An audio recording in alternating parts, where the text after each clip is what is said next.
Welcome to the Rim Break Rodeo. We hope this video helps.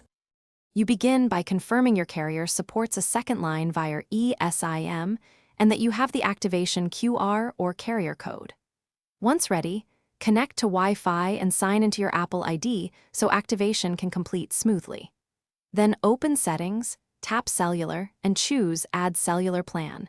Scan the QR or enter the activation details provided by the carrier. This first action creates the second line on your iPhone 14 and prepares it for configuration and testing. Now configure how the new line behaves. Label each line so you know which is which in contacts and settings. Next, set your default for voice and SMS and decide which line uses cellular data. You can allow cellular data switching so calls use the optimal line. Also enable iMessage and FaceTime for the second line and adjust roaming or data mode.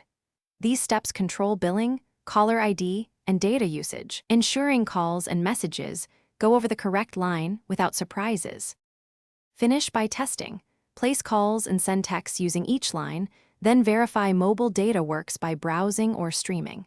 Assign preferred lines per contact if you want work versus personal usage to default automatically. If something goes wrong, don't panic. Restart the iPhone, toggle airplane mode for 10 seconds, and retry activation.